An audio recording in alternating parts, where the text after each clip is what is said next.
குருவம்சம் ஆக நின்று உபதேசம் செய்தவனே கனியம்சம் தன்னை உணர்த்தி ஔவையினை கவர்ந்தவனே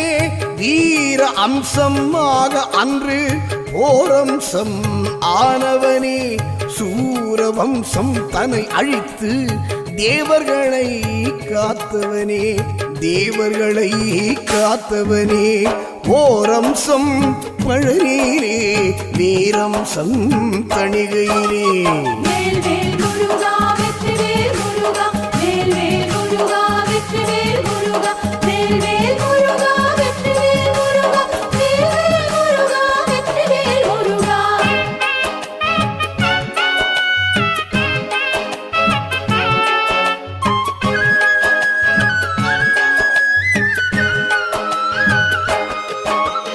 பூவம்சம்